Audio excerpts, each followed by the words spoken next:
살고 있는 시대가 넥스트 노멀이라고 그랬잖아요. 이전에 있던 그 노멀이 아니라 뉴 노멀도 아니라 이제 넥스트 노멀입니다. 그래서 이 넥스트 노멀의 특징 중에 하나가 인터넷이 우리에게 가까이 와 있는 것 같아요.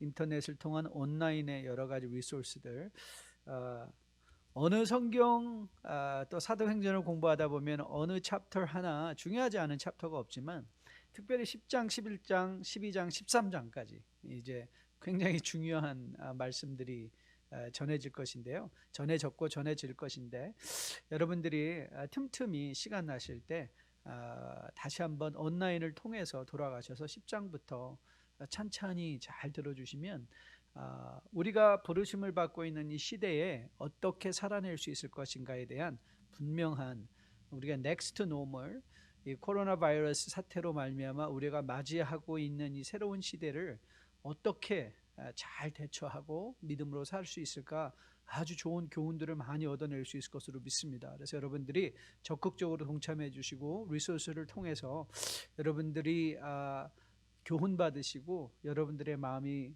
만들어져서 오늘 우리 좋은 찬양 It is well with my soul, 그 여러분의 고백, 내 영혼 평안해, 어디에서 뭘 하든지 간에 평안한 마음을 소유하고 주님과 함께 살아낼 수 있는 여러분과 저 되기를 주님의 이름으로 축복드립니다. 오늘 본문은 좀 긴 12장 전체를 좀 보려고 합니다. 이 사도행전 전체가 이제 복음이 땅끝을 향하여 가는 여정을 보여주는 말씀인데요. 그 여정 중에 이 사도행전에는 곳곳에 쉼표가 넣어져 있습니다. 쉼표. 그 쉼표가 오면 거기서 잠시 쉬고 큰 호흡하고 다음에 펼쳐질 또 다음에 넥스트 노말이 펼쳐지는 거예요. 아니 무슨 쉼표, 저는 쉼표 본 거 없는데요. 여러분 24절 말씀을 보면 24절에 이렇게 나와 있죠. 하나님의 말씀은 흥황하여 더하더라. 사실 이 표현이 이 사도행전 전체를 이해하는 데 있어서 굉장히 중요한 표현입니다. 왜냐하면 여기 한 번 등장하는 것이 아니라 곳곳에 몇 번에 걸쳐서 등장하고 있기 때문에 그렇죠. 사도행전 2장 41절부터 42절까지 말씀을 보시면 이제 초대교회가 시작된 그 장면, 그리고 초대교회가 어떻게 사역했는가 이 41절 42절에서 잘 보여주고 있죠. 그 말을 받은 사람들은 세례를 받으며 이날에 신도의 수가 3,000이나 더하더라. 그들이 사도의 가르침을 받아 서로 교제하고 떡을 떼며 오로지 기도하기를 힘쓰니라. 그래서 눈에 보이는 이미 하나님의 나라의 백성으로서 구약시대에 있던 하나님의 나라가 교회라는 모습으로 가시적으로 드러난 장면의 말씀이죠. 그리고 이 장면이 계속해서 이어져 오다가 사도행전 6장 7절을 가면 여러분 이제 성경을 펴시고요. 이럴 때 이게 동그라미 해놓으면 참 좋습니다. 사도행전 6장 7절을 가면 그 6장 7절에 이렇게 말씀이 기록되어 있습니다. 하나님의 말씀이 점점 왕성하여, 비슷하죠? 오늘 읽은 거랑.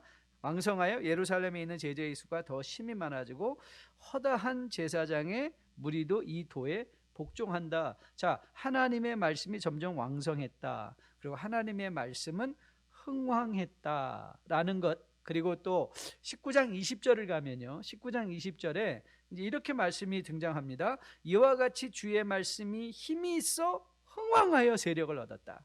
자, 그래서 이 구절의 말씀은요, 굉장히 사도행전의 맥이에요. 맥. 그 맥을 통해서 그 다음 장면으로 넘어가기 이전에 이 말씀을 통해서 어떻게 하나님의 나라가 지금 계속해서 연장되어 가고 있는가. 여러분 6장 기억하시죠? 6장은 교회가 먹는 것으로 발생한 문제를 사도들의 지혜와 겸손으로 기능별로 조직해주는 후에, 자, 그게 원 노멀이었어요. 이제 새로운 노멀이 생겼죠. 새로운 노멀, 넥스트 노멀이 6장 7절 이후에. 그래서 거기서 잠시 쉬라는 거예요. 하나님의 말씀이 흥왕한다, 왕성하다. 그리고 6장 이후부터 우리는 지난 12장까지 11장까지 뭘 봤죠?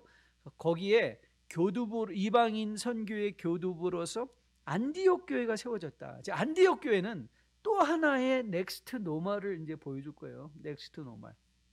어떻게 활력 있게 하나님의 말씀이 이방을 향하여 나갈 것이냐. 이제 그 지점에서 이제 우리가 잠시 쉬면서 큰 호흡을 쉬는 장면의 말씀이 바로 12장의 말씀이에요. 그리고 19장을 가면 여러분 사도행전은요.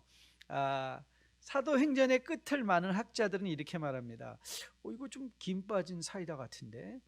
왜냐하면 이 성령 강림이라는 엄청난, 그렇죠, 코스믹 이벤트, 온 우주가 뒤엎어지는 것과 같은 그런 성령 강림의 놀라운 역사로 시작한 하나님 나라 교회가 바울이 셋집에서 복음 전하는 걸로 그냥 끝나버려요.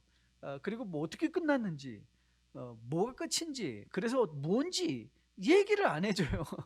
그 이유가 있어요. 그 이유가 왜냐하면 사도행전이 거기가 끝이 아니라는 거죠. 그렇죠. 그래서 사도행전 19장은 한숨 푹 쉬고 이제 여러분과 저까지만 복음의 역사에 함께 진행해서 나아가라 라는 그 마지막 쉼표로 이해하시면 참 좋겠습니다. 자, 하나님의 말씀을 그렇게 사도행전은 우리에게 이렇게 강력하게 보여주고 있어요. 막을 수가 없다. 막을 자가 없다. 하나님의 말씀은 이 시대를 초월해서 우리에게까지 전해질 것이다. 자, 그러면 오늘 이제 12장 24절의 순표를 우리가 가기 전에, 자, 12장이 전체가 우리에게 말씀해 주고자 하는 교훈은 무엇일까? 특별히 이 COVID-19이라는 코로나 바이러스 사태를 살아가는 여러분과 저에게 오늘 본문은 어떤 실제적인 교훈을 하고 있는가? 오늘 나름대로 12장이 굉장히 중요한 장이라고 생각을 했는데요. 저는 여러분들이 좀 마음 활짝 열고 함께 12장으로 들어가 볼 수 있게 되기를 주님의 이름으로 축복드립니다. 먼저 12장 전체의 큰 그림을 그려볼게요. 12장은 총 3부분으로 우리가 이해할 수 있죠. 첫 번째 부분을 보면 요한의 형제였던 사도 야고보가 순교했다. 아주 간단하게 기록이 되어 있어요. 1절 말씀이죠. 그때에 헤롯 왕이 손을 들어 교회 중에서 몇 사람을 해하려 하여 요한의 형제 야고보를 죽였다. 그게 이제 아주 짧은 이 2구절의 말씀으로 첫 번째 장면의 말씀이에요. 야고보가 죽자 유대인들이 의외로 너무 좋아하는 거예요. 그러니까 헤롯이 내친 김에 한 번 더 나가볼까? 라고 하면서 뭘 했는가 하면 베드로도 죽여야 되겠다. 그래서 베드로를 해하려고 하는 의도를 보여주고 작전을 실행하는 장면이 그 다음의 말씀 19절까지의 말씀이에요. 3절부터 19절까지. 3절 말씀 보니까 유대인들이 이 일을 기뻐하는 것을 보고 베드로도 잡으려 할새 때는 무교절 기간이었다. 그러니까 6월절에 유대인들은 아무것도 안 하잖아요. 그러니까 6월절 지난 다음에 죽이겠다. 그렇게 결정을 한 거예요. 그러면서 어느 정도 삼엄한 경비를 펼쳤는가? 그게 이제 4절 말씀이죠. 4절 말씀 보니까 옥에 가두어 군인 넷씩인 4패에 16명이 한 사람을 지금 보는 거예요. 그렇죠? 그리고 6월절 후에 백성 앞에서 끌어내려고 계획을 세웠습니다. 하지만 하나님께서 초자연적으로 역사해 주셨죠. 그래서 어떻게 됐어요? 베드로가 이 3절부터 19절까지의 장면에는 베드로가 감옥에서 풀려나는 장면, 얼마나 지금 기분 좋은 장면입니까? 그렇죠? 천사가 등장해서 그 옥의 광채가 비치면서 이제 베드로가 구출되는 장면, 이런 장면을 우리가 얼마든지 묵상하고 싶은 그런 말씀 아닙니까? 하지만 여러분, 이 초자연적인 역사 가운데 일어나고 있는 것은 사실 여러분과 저가 깊이 생각하면 굉장히 뜻밖의 사건인 것을 보게 됩니다. 뜻밖의 사건. 왜 뜻밖이라고 하는가 하면 우리가 상식적으로 기대하던 그런 사건이 아닌 거예요. 이거를 자세히 찬찬히 살펴보면 여기에 굉장히 큰 의미가 있습니다. 그리고 마지막은 이제 20절부터 24절까지 말씀이죠. 근데 좀 약간 뜬금없어 보이죠. 그렇죠?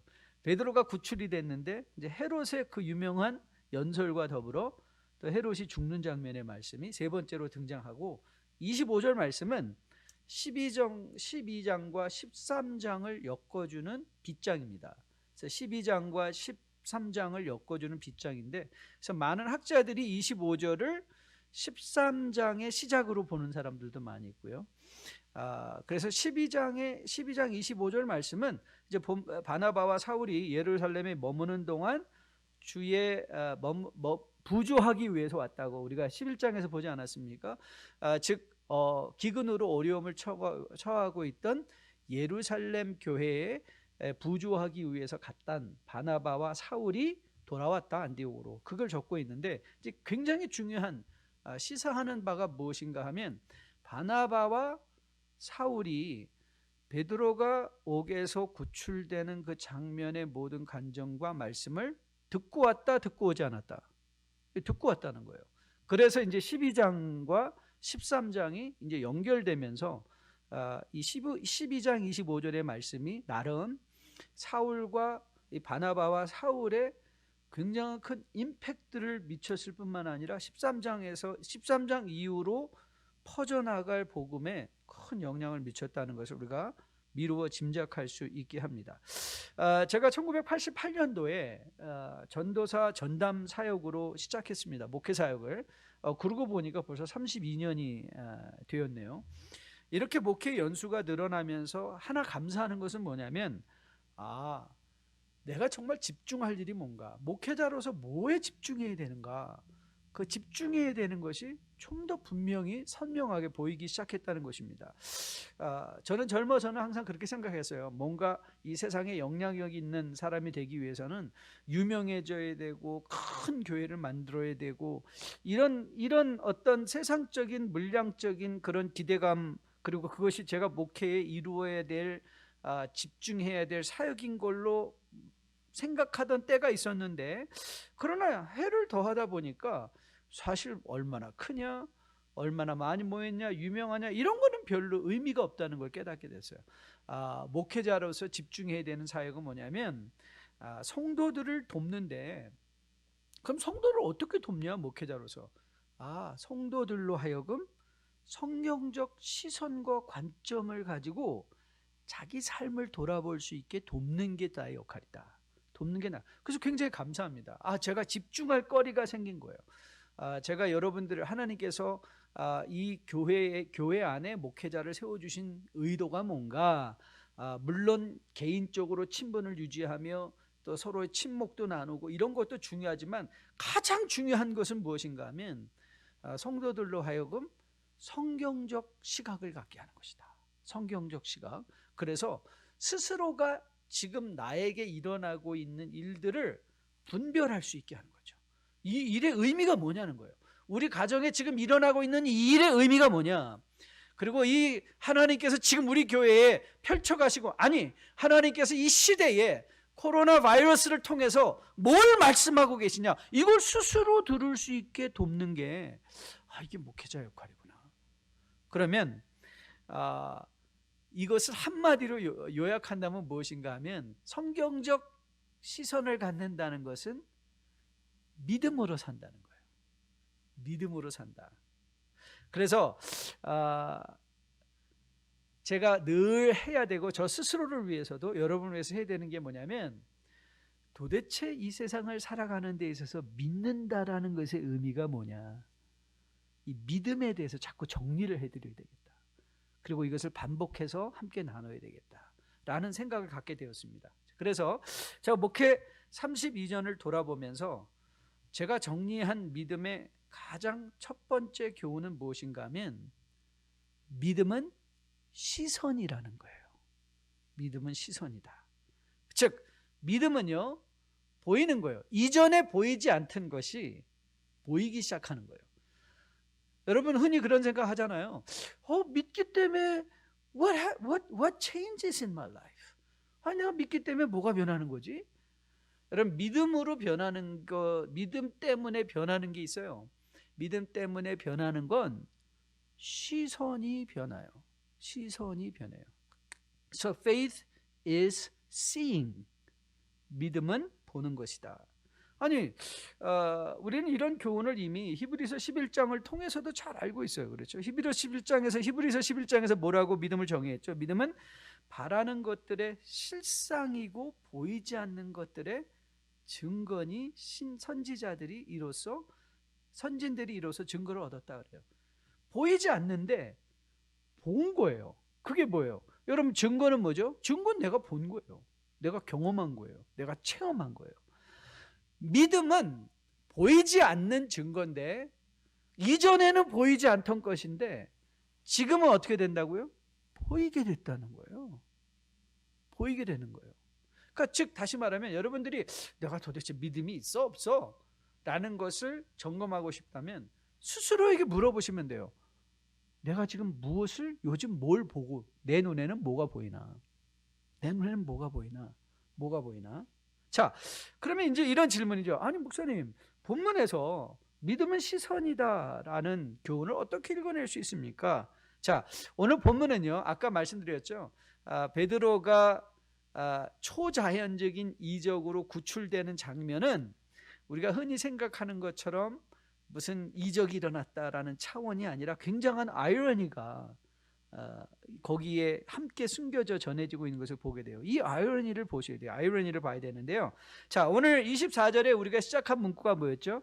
앞으로 13장이 열려가면서 우리가 숨 한숨을 크게 한번 쉬자고 그랬죠. 하나님의 말씀이 뭐 했다? 흥왕했다 그랬잖아요.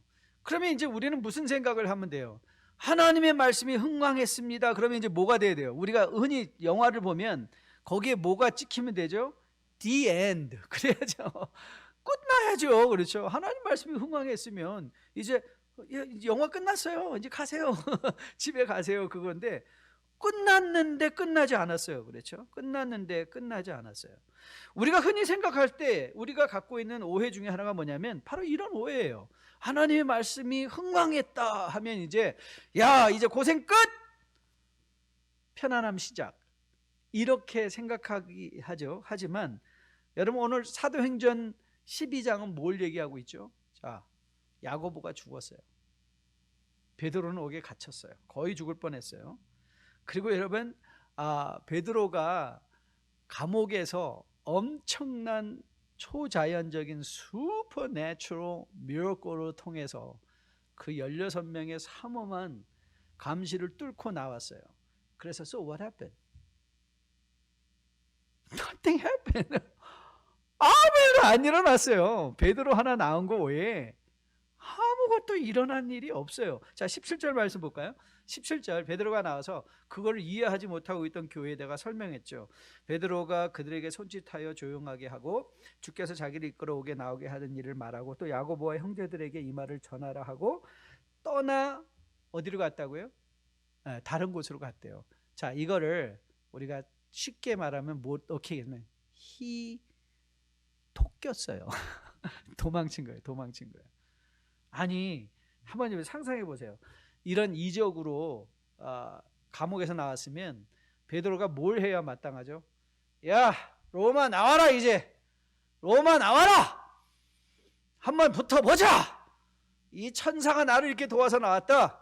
그리고 붙으면 좋을 것 같아. 멋있을 것 같은데. 그렇죠? 멋있지 않겠어요? 정말 멋있겠죠. 난 이런 베드로를 따라가고 싶은데 아니 이적의 중심에서 이적을 체험한 베드로는 우리의 상상과는 다르게 도망치고 있어요. 도망치는 베드로를 보게 되죠. 그뿐 아닙니다. 헤롯이 어느 정도로 유려한 연설을 했는가 하면 사람들이 그 말을 들을 때 다 뭐라고 그랬어요? 야, 이건 하나님의 소리다. 그러니까 세상에 있는 사람들이 그 헤롯의 연설을 듣고 완전히 뒤집어졌던 거예요. 뒤집어진 거예요. 여러분 바나바와 사울이 왜 예루살렘에 갔다고 그랬죠? 네, 하나님의 말씀을 흥황하고 있는데 굶고 있어요. 굶고 있다고요. 그래서 그거 성도들이 돈 모아가지고 바나바와 사울을 통해서 가서 식사를 공급할 수 있는 부조를 하러 간 거예요.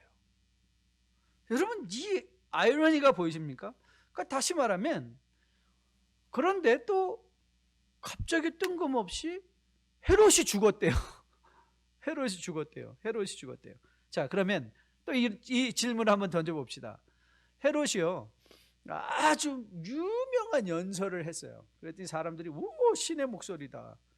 그래가지고 하나님께 영광을 돌리지 않고 그가 스스로 교만하여 하나님이 그를 쳐서 죽여버리셨어요. 자, 그 다음에 여러분이 던져야 되는 질문은 뭐냐면 이 질문이에요. So what happened? 아니 헤롯이 죽었어요. 그래서 교회에 무슨 변화가 있었나요? 로마가 헤롯이 죽고 망했나요? 그래서 기독교인들이 갑자기 권력을 잡고 권세를 잡고 칼을 휘두르기 시작했나요? 아니에요. 헤롯이 죽었는데도 nothing happened. 자, 오늘 이 12장은요 우리에게 두 가지 현실을 보여주고 있어요. 두 가지 현실. 첫 번째 현실은요 세상의 현실이에요. 그리고 두 번째는요 영적인 현실을 보여주고 있어요.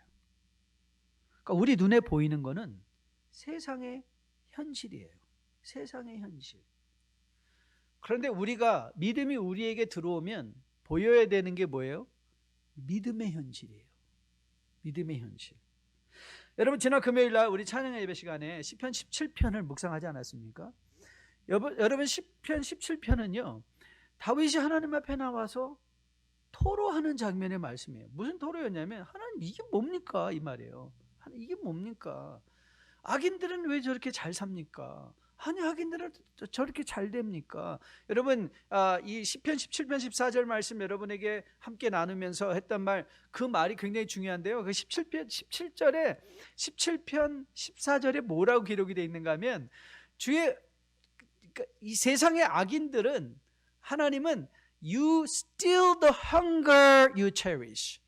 그러니까 하나님은 사랑하는 자에게 배고픔이 계속되게 하시고, 하지만 악인들은 그들이 잘 살 뿐만 아니라 자식들한테 유산까지 남겨주네요. 그러는 거예요. 유산까지 남아주네요. 그런데 여러분 이 시편 17편은 이 14절과 15절에 엄청난 괴리가 있다고 말했죠. 왜냐하면 15절에서 다윗이 뭐라고 고백을 했는가 하면 이렇게 고백했어요. 나는 의로운 중에 주의 얼굴을 배우리니 깰 때에 주의 형상으로 만족하겠다 그랬어요. 여러분 14절과 15절에 믿음의 그들이 다윗이 있던 세상의 현실은 하나도 변한 게 없어요. 근데 15절에 그가 본 게 있어요. 의로운 중에 주님을 배웠더니 깰 때에 주의 형상으로 만족하겠다. 그러니까 다윗의 평정심이 회복됐어요. 무엇 때문에? 그가 보이는 거예요. 이제 뭐가 보여요?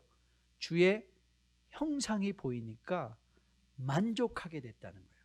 만족하게 돼.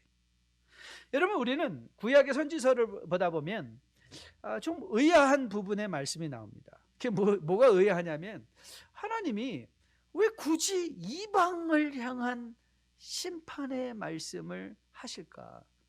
여러분 이방에 관한 심판의 선언을 하면 우리가 딱 떠오르는 게 요나와 니느웨의 성 아니었습니까? 니느웨는 굉장히 다른 민족과 달리 하나님의 심판의 소식에 어떻게 했어요? 반응했던 민족인데, 그렇지만 니느웨가 하나님의 심판에 반응했다고 계속해서 하나님 앞에 선 게 아니라 그건 잠깐 일시적인 사건이었을 뿐이, 아니면 그게 니느웨를 위한 건지 요나를 위한 건지 우리가 지금 약간은 해석과 분별이 필요한 구절이었죠. 저는 이렇게 생각을 해봤어요. 여러분 한번 상상해 보세요. 하나님이 굳이 그 종이도 부족하고 글자도 부족한데 잉크도 부족한데 왜 굳이 선지자를 통해서 이방을 향한 심판을 선언하고 그걸 기록하게 하셨을까? 그리고 여러분이 던져야 되는 질문이 이거예요. Would they care? 여러분 이방 사람들이 정말 케어했을까요? 선지자가 그렇게 말하면 아니 케어 안 했을 것 같아요. 그 신경도 안 썼을 것 같아요. 신경도 안 썼어요. 사실 신경도 안 썼어요. 그런데 여러분 역사는 뭘 말하고 있죠? 선지자의 기록된 대로 그들이 뭐 했다? 망했는데 그들이 그냥 망한 게 아니라는 거예요. 무엇 때문에? 뒤에서 심판하고 계신 하나님 때문에 망했다를 사실 우리를 위해서 기록해 놓은 하나님의 말씀인 거예요. 여러분과 저로 보라는 거예요. 우리 눈에 아무것도 일어나고 있는 것 같아 보이지 않지만 그 뒤에서 역사하고 계신 하나님을 보라는 거예요. 오늘 사도행전에서 헤롯의 죽음을 등장시키는 이유가 어디 있는가 하면 너의 눈에 지금 아무것도 일어나는 것 같지 않느냐? No, no, no, no. God is still at work. 여러분, 요한복음 5장에서 기억하시죠? 38년 된 병자를 일으키신 후에 거기서 정말 38년 된 병자가 일어났다는 것을 기뻐해야 되는데 뭐 때문에 논쟁이 붙었죠? 왜 안식일날 그 일하냐 그랬어요. 왜 안식일날? 그때 주님께서 굉장한 중요한 영적인 현실, 여러분이 꼭 잊지 말아야 될 영적인 현실을 우리에게 말씀해 주세요. 그 영적인 현실이 뭐냐면 요한복음 5장 17절 말씀인데요, 예수께서 그들에게 이르시되 내 아버지께서 이제까지 일하시니 나도 일한다 하시는 거예요. 누가 일하고 계시다고요? 하나님 아버지가 일하고 계시대요. 여러분, 여러분과 저가 섬기는 하나님은 어떤 분인지 아세요? 일하고 계신 하나님이세요. 여러분, 하나님이 무엇을 위하여 일하실까요? 모든 것을 합력하여 성도의 삶을 선하게 이루어 가시기 위해서. 그렇죠? 하나님의 나라, 이 교회가, 하나님의 나라가 다시 한번 이 세상에 에덴 동산의 복된 회복의 모습을 우리로 보게 하시기 위해서 요한계시록의 그 21장의 새 하늘과 새 땅을 우리의 눈으로 보고 듣고 그 가운데 우리의 눈의 눈물을 씻겨주실 그 하나님을 얼굴과 얼굴을 맞대고 볼 수 있도록 뭐 하고 계신 거예요? 일하고 계신 하나님이신 거예요. 사랑하는 뉴라이프 성도 여러분, 얼마나 힘드세요? 코로나 바이러스 때문에 사업도 다 무너지는 것 같고 직장도 간당간당하는 것 같고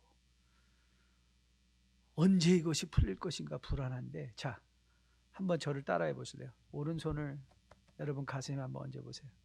그리고 한번 눈을 감고 한번 따라해 보세요. 내 하나님은 지금도 나를 위하여 일하신다. 저는 믿음으로 오늘도 우리 가운데, 여러분 가정 가운데, 여러분의 삶의 현장에서 일하고 계신 이 하나님을 볼 수 있는 믿음이 여러분 안에 있게 되기를 주님의 이름으로 축복드립니다. 믿음은 그렇기에 우리가 지금 지나가고 있는 영적 현실, 하나님의 일하심을 볼 수 있게 해주는 게 믿음입니다. 그런데 두 번째는요, 보는 사람은요, 하나님의 일하심을 보는 사람은 기다릴 줄 압니다. 그래서 믿음은 기다림이에요. Faith is waiting. 믿음은 기다림입니다. 여러분, 기다리는 사람은 포기하지 않죠. 자, 오늘 누가는 역사의 뒤에서 일하고 계신 하나님을 우리로 하여금 보게 하면서 기다리게 하시는데, 여기 흥미있는 장면의 말씀이 있습니다. 5절이죠. 자, 5절 말씀을 보세요. 5절. 아까 말씀드린 이거를 어떻게 읽을 건가가 이제 중요하다고 말했잖아요. 자, 그 장면을 한번 같이 풀어볼게요. 5절인데, 이에 베드로는 옥에 갇혔고 교회는 그를 위하여 간절히 하나님께 기도하더라. 여러분, 교회가 뭘 기도했을 거라고 생각해요? 교회가 모여서 뭘 기도했을까요? 하나님, 베드로를 지켜주세요, 보호해주세요, 베드로를 구해주세요, 베드로를 살려주세요, 이렇게 기도했을까요? 기도하지 않았을까요? 물론 그렇게 기도했죠. 지금 당면한 사건이 뭐였어요? 베드로가 옥에 갇혔다는 것, 야고보가 죽었기 때문에 베드로도 죽을 가능성이 있다는 것. 그래서 이 교회의 두 기둥들이 이렇게 사라져버리면 어떡하나. 그래서 그들이 간절히 기도했을 거예요. 그런데 정작 베드로가 살아 돌아왔어요. 그런데 교회는 믿었나요? 안 믿었나요? 안 믿었어요. 안 믿었어요. 자, 다시 한번 보세요. 13절부터 16절인데요. 베드로가 대문에 두드린 대로 로데라 하는 여자아이가 영접하러 나왔다가 베드로의 음성인 줄 알고 기뻐하여 문을 미처 열지 못하고 달려 들어가 말하되 베드로가 문 밖에 섰다. 그러니까 로데 이 꼬마가 딱 들었더니 베드로 사도네. 그리고 문을 열어주기도 전에 너무 기뻐서 올라가서 베드로가 왔어요, 베드로 사도님이 오셨어요 하고 말한 거예요. 근데 그때 뭐라고 말했죠? 그들이 말하되 아니 뭐 이렇게까지 말할 필요가 있겠어요? 근데 뭐라고 말했어요? 그들이 말하되 내가 미쳤다. Are you crazy? What are you talking about? He's in jail. 지금 감옥에 있는데 무슨 베드로가 이게 왔냐. 그러니까는 이 여자애도 보통이 아니었던 것 같아요. 지지 않고 힘써 말했죠. 아유 베드로, 내가 분명히 들었어요. 베드로가 지금 와 있어요. 그랬더니 교회가 결국 내린 결론이 뭐였죠? 천사다. 그 베드로 천사가 본 거야. 그런데 이제 16절에서는 어떤 일이 났습니까? 그런데 계속 두드리는 소리가 나는 거야. 쿵쿵쿵쿵쿵쿵. 문 열어! 하고 쿵쿵쿵쿵. 그 다 내려와서 보니까 어떻게 했죠? 베드로를 보고 교회가 어떻게 했다고 적고 있어요? 놀랐다라고 적고 있어요. 여러분 이 아이러니를 잘 보셔야 돼요. 이 좀 약간 비상식적인 것들을 보셔야 돼요. 이런 재미있는 일화 있죠.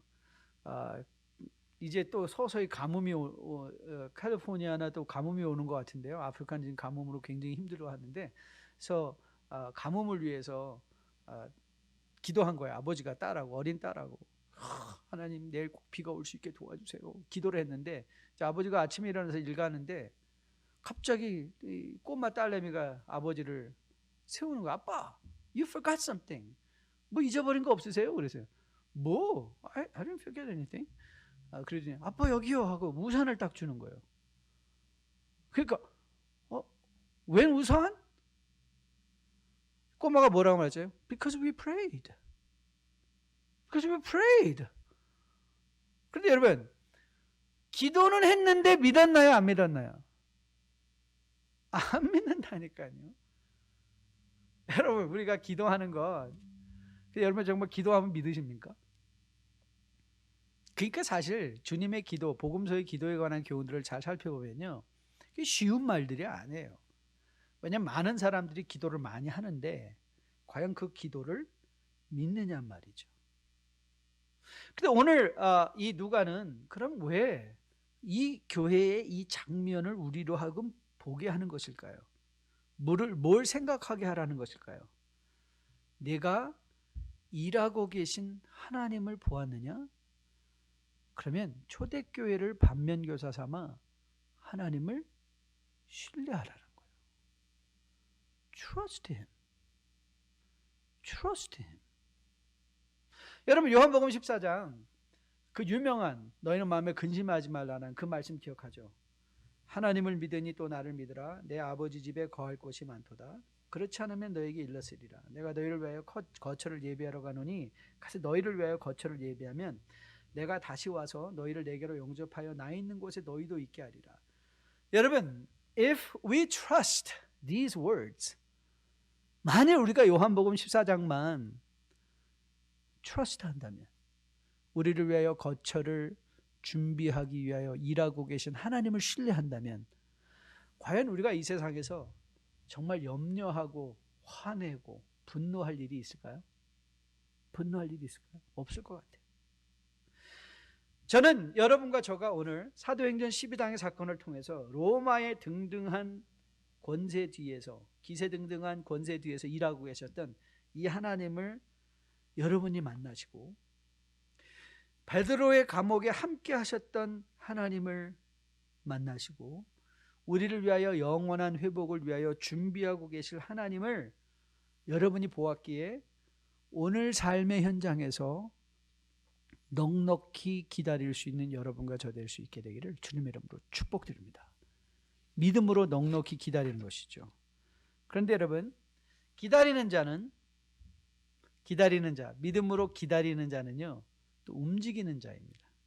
그래서 믿음은요, 진행형이에요. 자, 믿음은 보는 것이다. Faith is seeing. 그 다음에 두 번째 뭐라고 그랬죠? 믿음은 faith is waiting, 기다립니다. 그리고 마지막 세 번째 믿음에 관한 교훈은 뭐냐면, 믿음은요, 진행형이에요. Ongoing. It's ongoing. 자, 오늘 감옥에 갇힌 베드로를 보십시오. 6절부터 7절인데요.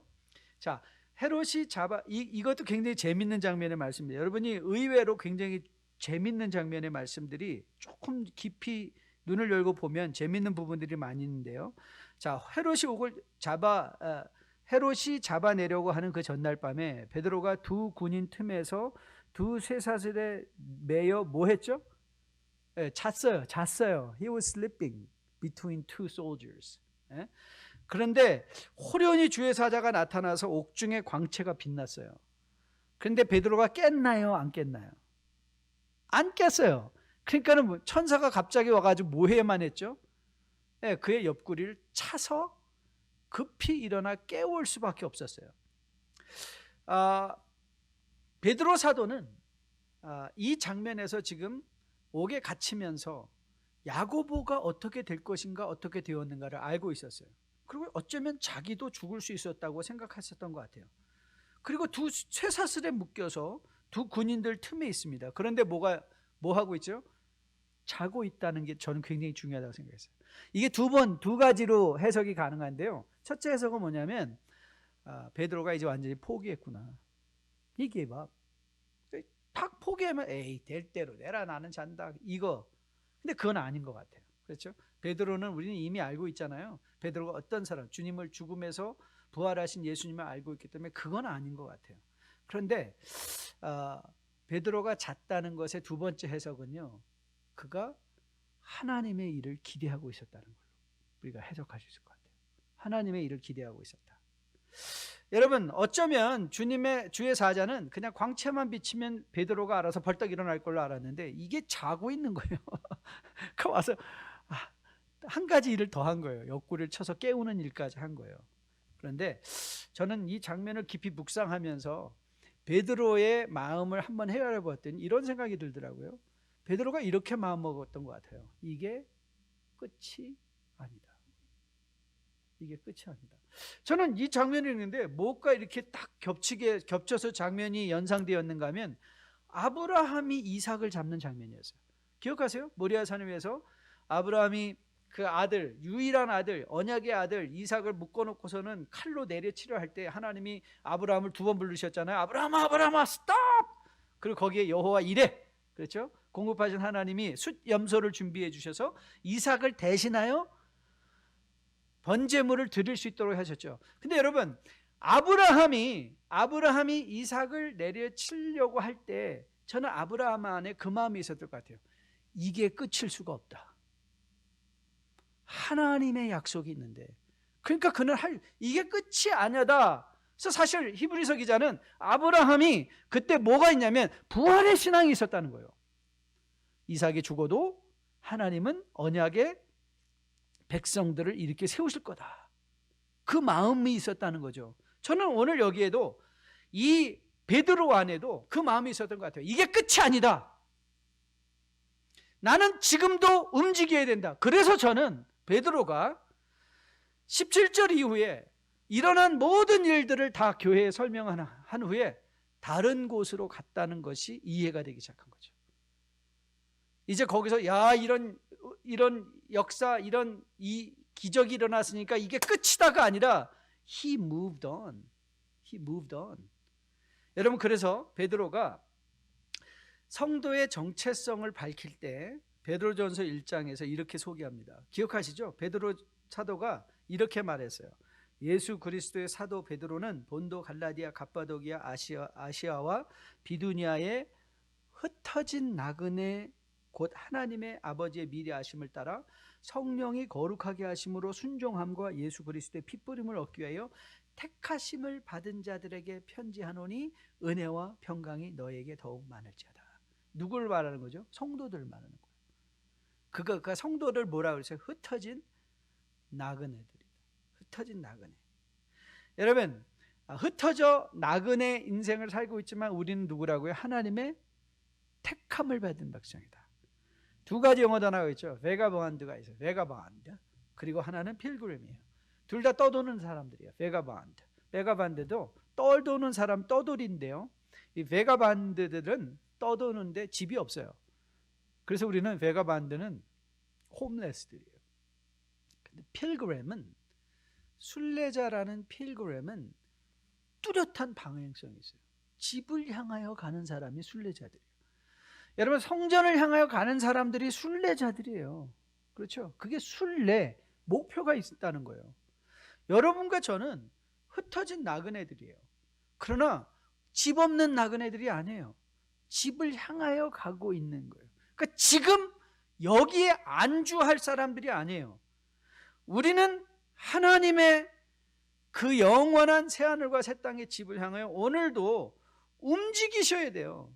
믿음으로 움직이는 사람들, 믿음이 진행되는 사람들, 우리의 삶의 믿음이 일하는 사람들, 그런 가정, 저는 여러분과 저가 그런 삶으로 살아낼 수 있게 되기를 주님의 이름으로 축복드립니다.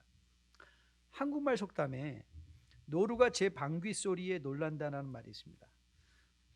노루가 제 방귀 소리에 놀란다. 그게 무슨 뜻이죠? 예, 큰 일도 아닌 일에 놀라는 이 경솔함을 교훈하는 말인데요. 저도 가끔 제 방귀 소리에 놀랄 때가 있습니다. 소리 때문에 놀라는 게 아니라 냄새 때문에 놀라는 거죠. 너무 고약한 냄새가 날 때가 많이 있잖아요. 하지만 요즘 제게 변한 게 있습니다. 최근 미국 질병본부센터에서 코로나 바이러스 감염 여부를 가늠하는데 꽤 정확한 기준으로 제시한 기준 하나가 있어요. 그게 뭐냐면 아노스미아라는 거예요. 아노스미아. 이 보통 코로나 바이러스에 감염되면 목이 깔깔해지고 발열이 있고 심한 몸살 그리고 급기야는 호흡곤란까지 오는데 많은 경우에 무증상자들 중에 나타나는 것, 에이심토매틱한 사람들 중에 나타나는 증상 중에 하나가 뭐냐면 냄새를 못 맡는다는 거예요. 냄새를 못 맡는다. 그러니까 요즘은 제가 좀 얘가 좀 그렇지만 때로 이 스스로 방귀 뀌고 냄새가 고약하면 옛날에는 찡그리던 게 요즘은 이야, 그래서 내가 코로나 바이러스는 안 걸렸구나 그런 생각이 드는 거예요. 무슨 뜻이죠? 네, 같은 현상인데 보는 눈이 달라지니까 다르게 해석이 되더라고요. 여러분, 지금 코로나 바이러스 때문에 힘듭니다. 그런데 여러분, 만일 여러분이 보는 눈이, 믿음으로 보는 눈이 변할 수 있다면, 우리 가운데 아직도 일하시고 계신 하나님을 여러분이 신뢰할 수 있다면, 그래서 그 하나님을 기다릴 수 있다면, 그리고 그 하나님과 함께 움직여 새하늘과 새 땅을 향한 힘찬 순례자의 걸음을 오늘 걸어낼 수 있다면, 저는 여러분과 저가 이 어려운 현실도 넉넉히 이겨낼 수 있을 것으로 확실하게 믿습니다. 아니, 반드시 이겨내실 것입니다. 저는 여러분들이 이 믿음을 fully exercise your faith in your life, 여러분의 삶 가운데 이 믿음을 fully exercise 하시면서 주님 다시 오시는 날까지 믿음의 순례의 행진을 멈추지 않고 오히려 그 천성을 바라보고 주님을 향하여 걸어갈 수 있는 여러분과 저 우리 모두 되기를 주님의 이름으로 축복드립니다. 우리 다 함께 나와서 마지막 찬양하려고 하는데요. 저 멀리 배는 나의 시온성, 오 거룩한 곳 아버지 집, 내 사모하는 집을 그리며 한밤을 세웠네. 그렇습니다. 우리는 때로 밤을 지나가죠. 어쩌면 지금 여러 가정 중에 지나가고 있는 밤일지도 모르겠어요. 하지만 여러분 기억하십시오. 우리의 몸이 상할지라도, 오늘은 이곳 내잇을 갈지라도 우리는 그 가운데 그리스도의 향기가 되고 편지가 되어 복음을 전할 수밖에 없는 것은 결국 우리를 그 집에 도달하게 하실 하나님의 은혜 때문이죠. 저는 오늘 이 찬양이 여러분에게 기도가 되고 저에게도 기도가 되었으면 참 좋겠어요.